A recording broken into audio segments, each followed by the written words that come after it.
चाहूँगा कि चंद्रशेखर जी पर एक कबीर नाम का हेलीकॉप्टर है, इतनी जल्दी इतना पैसा कैसे आ गया? कौन से नाम का?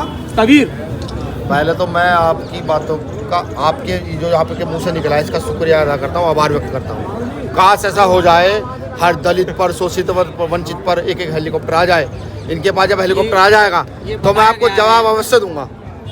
इसका मतलब ये अफवाह है कि उनके पास हेलीकॉप्टर नहीं है। मैं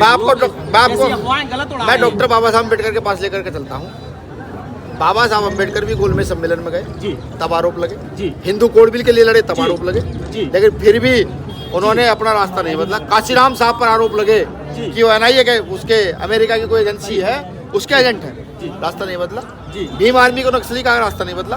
अब आरोप लगाने से कुछ नहीं होता, हिम्मत नहीं किसी की पूरे देश में सिद्ध कर दे। आरोप इसलिए लग रहा है कि चंद्रशेखर आजाद जी ये कह रहे हैं कि एक जैसी शिक्षा करो, एक जैसी चिकित्सा करो, इसलिए आरोप लग रहा है। दूसरा सवाल मेरा ये है, सर इतना पैसा प्रोग्राम करने के लिए कहाँ से आता है, ये आप बताएं। अरे साहब, हम इस देश के मालिक हैं जी।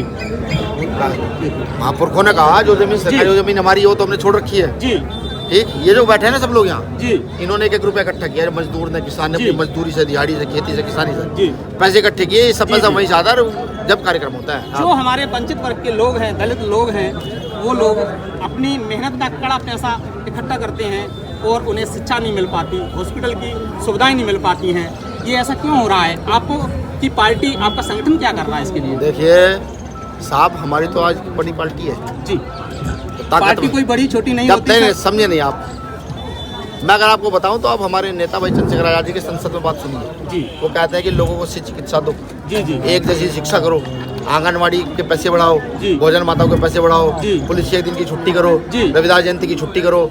तो वो सारी इन्हीं समस्याओं पर चर्चा कर रहे हैं। एक MP है और जिस दिन मध्य प्रदेश में 2 भी विधायक चले गए ना, उस दिन पहले आके समस्याओं पर काम होगा। एक मिनट रुको, सर मेरा एक क्वेश्चन है। और भी लोग ये संसद में जब गृह मंत्री बाबा साहब के विरोध में बोल रहे थे तो चंद्रशेखर जी चुप क्यों थे? वहाँ पे वो उन्हें डांटा क्यों नहीं, रोका क्यों नहीं गया? आप ये बताएं। अब आप मुझे ये बताइए कितने MP है भारत के अंदर? चाहे एक भी हो चाहे आधा भी हो, पावर MP की बहुत ज्यादा होती है। वही तो मैं कह रहा हूँ। रोका क्यों नहीं उन्होंने? क्या बोला क्यों नहीं? अरे क्या नहीं बोले? क्या वहीं पे थे। नहीं, क्या चंद्रशेखर भाई के सामने उन्होंने ये बात कही? संसद में तो कही, चंद्रशेखर भाई फिर वही बात है कि किसने कहा नहीं, कहा जवाब नहीं दिया? संसद में आपको किसने कहा नहीं दिया जवाब? संसद में चंद्रशेखर भाई बिल्कुल जवाब दिया। किसने दिया? कहा नहीं दिया जवाब? उन्होंने कहा वहाँ पर। अब उनकी सारी डिबेट सुनिए।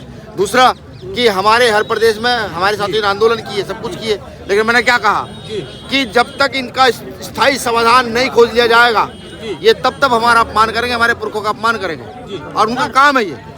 ठीक है, सवाल है सर, आज हम स्थायी समाधान की ओर बड़ी तेजी से बढ़ रहे हैं। आप देखिएगा स्थायी समाधान खोज रहे हैं। अमित शाह को बाबा साहब के सामने जाकर के माल्यार्पण करना पड़ा, हाथ जोड़कर खड़ा होना पड़ा। ठीक है, इस देश का कोई भी राजनीति हो, कितनी बड़ी ताकत हो, सबको बाबा साहब के सामने आज खड़ा होना पड़ रहा है। अगर कोई आंदोलन तो उसका होगा नहीं था। किसने कहा आपको? आपकी जानकारी कम है शायद। सर मेरा एक सवाल है, जिस तरीका से एक महीने पहले भीम आर्मी के पूर्व विधानसभा अध्यक्ष पर जानलेवा हमला किया गया था, मारने में कोई कसर नहीं छोड़ी थी, उनके हाथ पैर तोड़ दिए गए थे, तो जितना जल्दी आपको एक्शन लेना चाहिए था उतना जल्दी नहीं लिया। 1 महीने बाद आपकी जनसभा हुई थी और उसके बावजूद भी जो बड़े स्तर के जो लीडर हैं उनका भी कोई ट्वीट तक नहीं, आपका भी ट्वीट तक नहीं। इस पर क्या कहेंगे सर? भाई जब यहाँ की जो हमारी जो यहाँ की लीडरशिप है, हमारे यहाँ ये नहीं है गैर अनुशासित टीम नहीं है, सब अनुशासित टीम है। विधानसभा स्तर का जब कोई घटना घटित होती है तो उसका जिला और संभाग के लोग देखते हैं।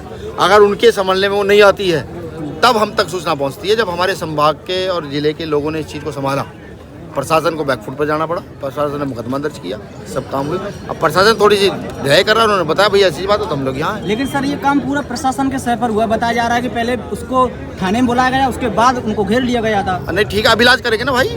अब आगे है ना, अब मुरैना आगे है ना, अब बैठेंगे चलकर DM कलेक्टर में, आप लोग भी साथ रहेंगे। ठीक जी, और कोई सवाल?